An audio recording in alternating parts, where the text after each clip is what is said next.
സ്ലൊവേനിയയിലെ ഏറ്റവും ഹയസ്റ്റ് പീക്കായ ത്രിഗ്ലാവ് കാണാൻ പറ്റുന്ന ഒരു മലയിലേക്കാണ് ഇന്നത്തെ യാത്ര. ഞാനും എൻ്റെ ഫ്രണ്ട് തോമസും ഞങ്ങൾ രണ്ടുപേരുമാണ് ഇന്ന് അങ്ങോട്ട് പോകുന്നത്. ഞങ്ങൾ ഹൈക്ക് ചെയ്യാൻ പോവുകയാണ് ഗായ്സ്. ഇന്നത്തെ മെയിൻ ഹോസ്റ്റ് ഞാനാണ്. സ്ലൊവേനിയ എന്ന രാജ്യത്തിൻ്റെ ക്യാപിറ്റലായ ലുബ്ലിയാനയിൽ നിന്ന് നമ്മൾ ബസ് കയറി ക്രാൻ എന്ന് പറഞ്ഞൊരു സ്ഥലത്തെത്തി. അവിടെ നിന്നാണ് ഞങ്ങൾ നടക്കാൻ തുടങ്ങിയത്. ശരിക്കും നിങ്ങൾക്ക് ഗൂഗിൾ തപ്പിയാൽ 2-3 വഴിയുണ്ട് നമുക്ക് അവിടേക്ക് എത്താൻ വേണ്ടി.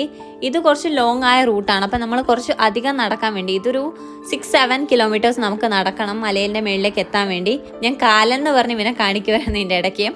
എനിവേ, ഇനിയാണ് നമ്മുടെ ശരിക്കുള്ള ഹൈക്കിംഗ് തുടങ്ങുന്നത്. ഇത് കാട്ടിൽ കൂടെയാണ്.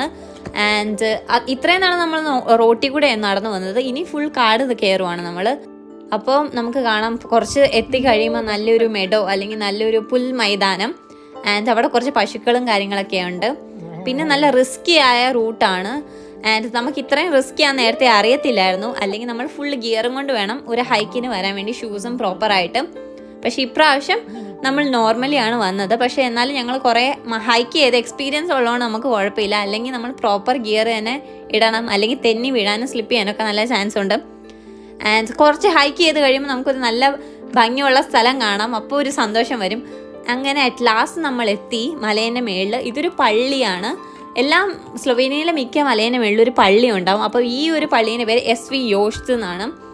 അപ്പം അങ്ങനെ ഞങ്ങൾ ലാസ്റ്റ് ഗൈസ് ഇവിടെ എത്തി. ആൻഡ് ഇവിടെ എത്തിക്കണ്ടപ്പോൾ ഇവനൊരു ഭയങ്കര ഗമയായി. ഞാൻ ഇത്ര നേരം കയറിയല്ലോ എന്ന്. ആൻഡ് ഞങ്ങൾ ഭയങ്കര ഹാപ്പി ആയിരുന്നു അവിടെ കയറി കഴിക്കാൻ പോകണം. നിങ്ങൾക്ക് കാണാം അവിടെ ഒരു ചെറിയൊരു കോഫി ഷോപ്പ് ഉണ്ടായിരുന്നു. അവിടെ പോയി നമ്മൾ ജസ്റ്റ് കുറച്ച് ജ്യൂസൊക്കെ കുടിച്ചു. പിന്നെ അതിലെ കൂടെ കറങ്ങി കിടന്നു. അവിടെ ചെന്നപ്പോഴാണ് നമ്മൾ അറിയുന്നത് ഇവിടെ നിന്ന് നമുക്ക് ത്രിഗ്ലാവ് കാണാൻ പറ്റുമെന്ന്.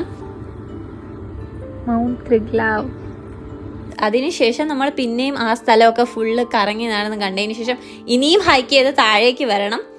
അങ്ങനെ നമ്മൾ രാത്രിയായി. അപ്പോൾ രാത്രി ഒരു വെട്ടവും വെളിച്ചമില്ല, ആരുമില്ല. ആ വഴി കൂടെയാണ് നമ്മൾ താഴെ ലാസ്റ്റ് എത്തിയത്. ഇതിൻ്റെ കൂടുതൽ ഡീറ്റെയിൽസ് അറിയാൻ വേണ്ടി കമൻറ്റ് ചെയ്യുക. Okay guys, thank you, bye bye, love you all, Tata.